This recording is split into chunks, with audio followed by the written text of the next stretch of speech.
Kita di Malaysia ini ada yang disebut sebagai Menteri Besar, ada yang disebut sebagai Ketua Menteri. Tapi kita di Kedah disebut sebagai Menteri Besar. Dan Menteri Besar ni kita kenal. Saya pun kenal Menteri Besar ni. Lama dulu dalam PAS. Saya kenal, dia pernah jadi pengurusi dan saya sebagai panel penceramahnya. Cuma akhir-akhir ini saya pun tak jumpa dia lama dah. Saya begini saja, saya melihat sebagai seorang tua, dia orang muda lagi. Hei, kalau MB Kedah ni lahir pun ingat tahun 74 kok. Saya pun dah mana kata kalau 74, saya 60, umur saya pun dah tua dah sekarang ni. Dia tu masih anak-anak lagi, kan? Saya tengok dia ada dua perkara yang saya nampak pada dia. Yang pertama, segi cakapan dia, ucapan dia. Yang kedua, perbuatan dia, tingkah laku dia. Saya bukan nak apa, saya soal tu soal lain lah. Nasihat lebih banyak. Saya bagi ini, ucapan ini, cakapan saya ini lebih kepada menasihati seorang orang tua menasihati orang muda. Tengok dia cakap, bila saya buka saja YouTube, tengok saja TikTok yang orang hantar pada saya, hantar mail kat saya pun tengok dengan ucapan dia. Saya kata tak adakah yang positif orang lain ni. Jadi start tu pun start dah marah, dah maki pada orang, kata kat orang dah banyak dalam TikTok itu.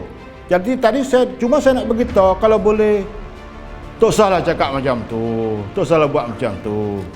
Kalau orang rakam ke, orang record ke apa yang kita buat, so cuba elakkan.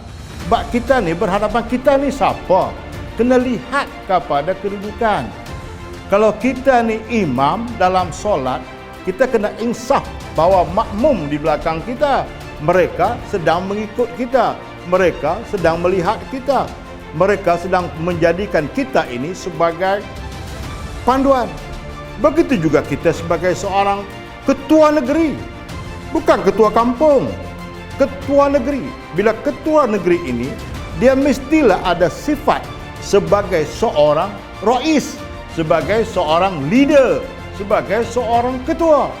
So seseorang itu dia mesti berpandu kepada apa yang ada pada dirinya, moral dia. Kena ada moral, akhlak dia, intelek dia, emosionalnya. Saya nampak begini saja. Apa yang saya lalui dulu, yang saya pelajari, ada 3 perkara yang ada dalam diri manusia. Yang pertama, fikiran, akal. Yang kedua, jiwa. Dan yang ketiga ialah perasaan. Kita tengok dia kuat yang mana. Adakah dia kuat? Kalau seorang itu kuat fikiran, dia adalah seorang yang idealis. Dia seorang yang boleh memberi sesuatu ke arah kebaikan kepada orang yang di belakang atau bawahan dia. Tetapi dia, kalau dia kuat emosi, dia lebih nampak kepada kesalahan orang lain. Dia lebih nampak kepada apa yang orang lain buat dan dia sentiasa tidak bersetuju dengan orang lain baik yang buat. Dan yang ketiga, kalau kuat perasaannya, dia lebih suka menyendiri dan berfikir perkara-perkara yang hampir tidak nyata. Kalau luar kadang-kadang dia tadi buat, dia kata akulah kalau boleh jadi macam Power Rangers.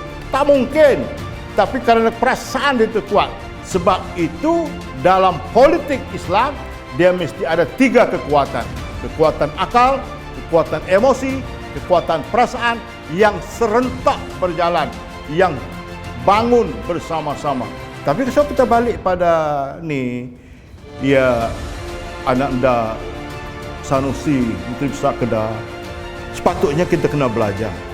Sebab itu dikatakan belajar itu daripada buayan sampai liang lahat. Minal mahdi ilal lahdi. Daripada buayan sampai liang lahat. Tak berhabis. Walaupun kita jadi pemimpin, kita kena belajar. Kita tak belajar. Cuba ingat balik apa yang pernah disebut oleh Prabowo ketika waktu itu dia sedang bertanding dengan Jokowi di Indonesia. Apa kata Prabowo? Walaupun saat ini kami sedang memacu untuk menduduki tempat pertama di Indonesia sebagai presiden, tetapi saya harus belajar sehinggalah sampai ke akhirnya. Anak gitu-gitu. Jangan jadi kita dah jadi ketua, kita dah jadi MB. Oh, dah suatu yang sangat gah. Tahulah kita jadi MB kadang-kadang secara kebetulan. Bukan kerana jawatan kita, secara kebetulan saja. Itu sebab saya kata tak ada orang lain dah. Hanya yang ada dia dilantiklah. Waktu tu kan Pesuruhjaya kalah dalam tu. Terpaksalah akan kejam. Jadi kita kena ingatlah bahawa orang boleh dengar, tapi orang percaya itu belum tentu. Kita boleh membawa seekor kuda, bawa kuda tu pergi tepi kolam, tepi tasik, suruh kuda tu minum, terserah kepada kuda itu nak minum ataupun tidak. Macam itulah kita. Kita ingat kita ni ketua, tak boleh orang komen dah. Tak boleh argue macam-macam. Kita ketua, kena ingat, bukan semua yang kita kata itu orang boleh mengiyakan dengan kata-kata kita ini.